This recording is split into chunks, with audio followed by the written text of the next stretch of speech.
Good evening साथियों, जैसा कि आज 30 जून को बीएसटीसी का जो प्री डीएलएड एग्जाम था वो सफल हो गया है और इसकी आंसर की यानी टीचिंग एप्टीट्यूड की जो आंसर की है उसको हम कर रहे हैं। तो पहला क्वेश्चन है कि निम्नलिखित में कौन सा कथन जो है सृजनशील व्यक्तियों के बारे में गलत है।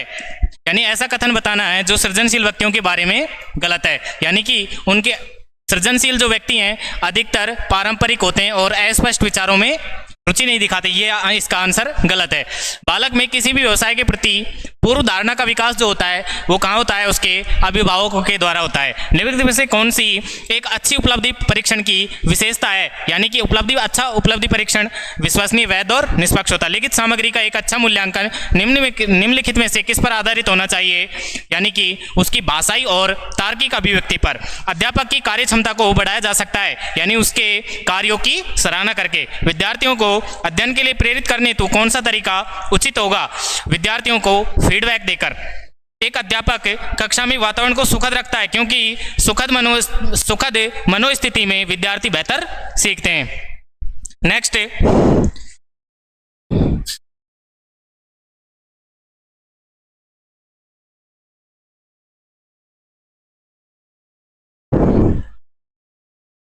कुशल नेतृत्व की सफलता का जो रहस्य है वो क्या है कि समूह के हित में जो भी गतिविधि हो समूह के हित में हो। प्रशंसा का उपयोग करते समय एक अध्यापक कौन सी गलती कर सकता है, यानी व्यक्तिगत असफलता जो है असफलता को संतुलित करने के लिए विद्यार्थी की अवांछनीय प्रशंसा करना। नेक्स्ट बात करते हैं 110 क्वेश्चन की।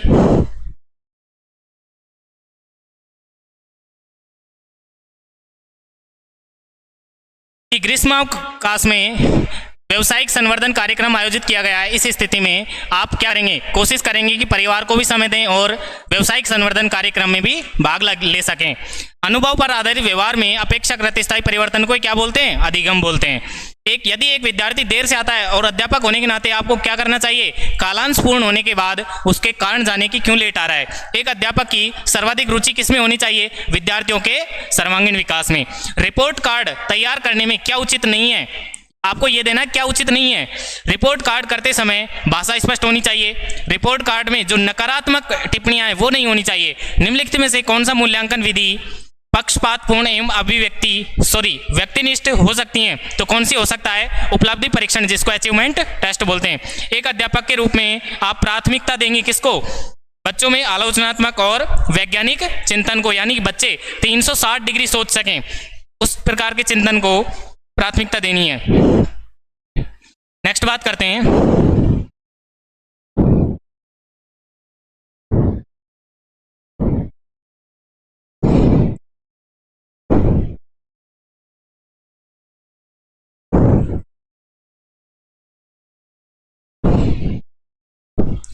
विद्यालय मूल रूप से सामाजिक संस्थाएं हैं क्योंकि वे हमारी संस्कृति और मूल्यों को संरक्षित करती हैं और भावी पीढ़ियों के लिए उनका संचार करती हैं। तो आंसर कौन सा हो जाएगा, ए ऑप्शन। विद्यालय में पाठ्य सहगामी क्रियाओं का सर्वाधिक महत्वपूर्ण उद्देश्य क्या होता है, बच्चों का सर्वांगीण विकास करना। सृजनात्मकता जो है अपसारी चिंतन से, यानी कि ओपन थिंकिंग से, डाइवर्जेंट थिंकिंग बोलते हैं उसको, उस पर आधारित है। नेक्स्ट,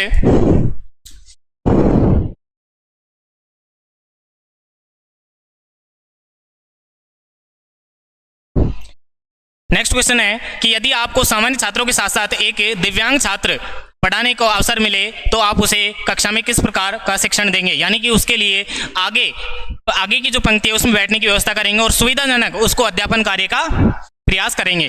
टॉरेंस के अनुसार जो सृजनात्मकता के आयाम है वो दिए गए कि मौलिकता हो, नवीनता हो, लचीलापन हो और धारा प्रवाहिता हो, फ्लुएंसी हो। निम्नलिखित में से कौन सा संप्रेषण में बाधक है, सांस्कृतिक समानता बिल्कुल नहीं है, तो आंसर कौन सा हो जाएगा, यानी कि अधिक दुश्चिंता, यानी कि एंजाइटी जिसको बोलते हैं। एक शिक्षक स्वयं और शिक्षार्थियों में रचनात्मकता कैसे विकसित कर सकता है, यानी कि ऐसे कोई काम करवाए जो उनके विचारों को उत्तेजक खेल खिलाकर, यानी कि उनके दिमाग को, यानी ब्रेन स्टॉर्मिंग जैसे खेल खिलाकर। निम्नलिखित में से कौन सा सतत और व्यापक मूल्यांकन प्रणाली के मूल्यांकन में सम्मिलित नहीं है, यानी मनोसार संज्ञानात्मक भी है, शारीरिक भी है, भावनात्मक भी है, और आंसर ए ऑप्शन हो जाएगा। एक नेता को कैसा होना चाहिए, गतिशील होना चाहिए, कठोर नहीं होना चाहिए, कंजूस नहीं होना चाहिए, अस्पष्ट नहीं होना चाहिए। डिसलेक्सिया जो है एक पठन विकार है जो कि पढ़ने के विकार से, नवीन 127 क्वेश्चन है, नवीन मौलिक उपयुक्त विचारों का कार्यों को उत्पन्न करने की योग्यता किससे संबंधित है? सृजनात्मकता से। नेक्स्ट क्वेश्चन, सभी छात्र अपना स्कोर भी बताएं कि आपका टीए में कितना स्कोर हो रहा है। शिक्षण, एक अध्यापक जो है पाठ को पूरा होते ही एक परीक्षा लेता है। यह परीक्षा कैसी कहलाती है? यानी ज्ञान परीक्षण कहलाती है, नॉलेज टेस्ट। शिक्षण विधि के चयन में किसका ध्यान रखना चाहिए? विद्यार्थियों के मानसिक स्तर का ध्यान रखना चाहिए।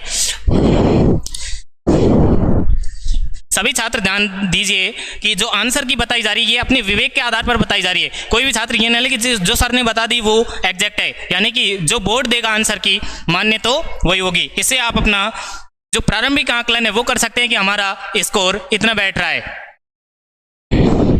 नेक्स्ट क्वेश्चन है कि कक्षा का जो माहौल है कैसा नहीं होना चाहिए? भरोसेमंद होना चाहिए, धमकी भरा नहीं होना चाहिए, सम्मानपूर्ण होना चाहिए, ध्यान रखने वाला होना चाहिए। यानी आंसर धमकी भरा नहीं होना चाहिए। निम्नलिखित में से कौन सा सृजनात्मकता को विद्यार्थियों में प्रोत्साहित करता है? व्याख्यान, मानसिक उद्वेलन, आज्ञाकारिता और अनुशासन। तो मानसिक उद्वेलन, जिसको ब्रेन स्टॉर्मिंग बोलते हैं। यदि कोई छात्र नियमित रूप से गृह कार्य करके नहीं ला रहा है तो इस स्थिति में आप क्या करेंगे?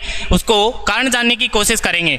एक प्रभावी संप्रेषण के लिए संदेश अनेकार्थक नहीं हो, जिसके अनेक अर्थ है तो वो संप्रेषण नहीं होता है। यानी निम्नलिखित में से किस विधि के द्वारा विद्यार्थी का सही मूल्यांकन संभव है? सतत और व्यापक मूल्यांकन के द्वारा। WHO द्वारा मूल जीवन कौशल में किसे शामिल नहीं किया गया? अंतर्व्यक्तिक संबंध, समस्या समाधान। आंसर कौन सा हो जाएगा? B option.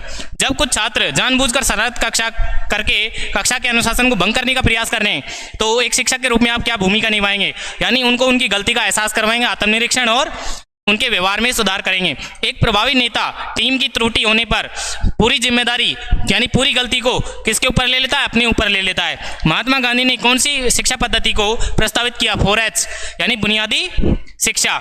शिक्षण के लिए एक गतिशील दृष्टिकोण का अर्थ है यानी कि छात्रों को जो भी गतिविधि कराएं उनमें उनको सक्रिय भागीदारी के अवसर दें। नेक्स्ट क्वेश्चन,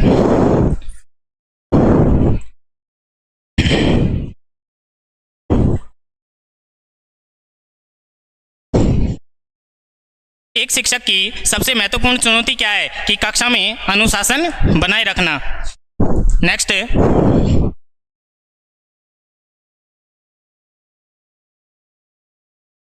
आपको बताना है कि अधिगम के बारे में कौन सा कथन जो है सत्य नहीं है? अधिगम परिपक्वता जो कि सत्य नहीं है। किस प्रकार का नेतृत्व विद्यार्थियों के समुचित वृद्धि और विकास में बहुत अनुकूल और सहायक हो सकता है? यानी कि लोकतांत्रिक, भाइयों और बहनों, यानी ऐसा। विद्यार्थियों में सहयोग की भावना बढ़ाने के लिए निम्नलिखित में से कौन सा सबसे प्रभावशाली होगा? यानी कि उनको सामूहिक खेल खिलाकर उनमें सामूहिकता का विकास किया जाए। निम्नलिखित में से कौन सी रणनीति सीखने के लिए अभिप्रेरणा की सहायता करती है? यानी उनको स्पष्ट लक्ष्य और दिशा देना। एक अध्यापक के रूप में आप अपने संप्रेषण को प्रभावी बनाने हेतु क्या करेंगे? उनको समुचित शब्दों का प्रयोग करेंगे। यानी संप्रेषण में समुचित शब्दों का प्रयोग कर रहे हो तो आपका जो संप्रेषण है वो प्रभावी रहेगा। बालिका शिक्षा को महत्व देने का प्रमुख कारण क्या है? यानी सामाजिक बदलाव में महिलाओं की भागीदारी सुनिश्चित करना। कक्षा में प्रभावी अनुशासन बनाए रखने के लिए शिक्षक को चाहिए कि वो छात्रों को वह करने दे तो यानी विनम्रता के साथ भी और दृढ़ता के साथ भी, यानी जैसा परिस्थिति है, जैसी स्थिति है उसके अनुसार उनके सामने पेश आए। छात्रों के शैक्षणिक प्रदर्शन में सुधार किया जा सकता है यदि माता पिता को प्रोत्साहित किया जाए। यानी बच्चे की प्रगति के बारे में शिक्षकों के साथ साथ अक्सर बातचीत करें। एक शिक्षक सफल हो सकता है यदि वह विषय वस्तु को सुव्यवस्थित ढंग से प्रदर्शित करता है जिससे कि वो बेहतर नागरिक बन सकें। और सभी ध्यान दें कि इसका जो क्वेश्चन बुकलेट का जो सीरीज है, बुकलेट सीरीज जो है वो भी है। सभी अपने क्वेश्चन का जो सीरीज वो आंसर क्वेश्चन देख लें कि कौन सा क्वेश्चन है उसका आंसर कौन सा। सभी अपना मैच कर लें, अपना स्कोर बताएं और कमेंट सेक्शन में जाके अपना स्कोर जरूर बताएं।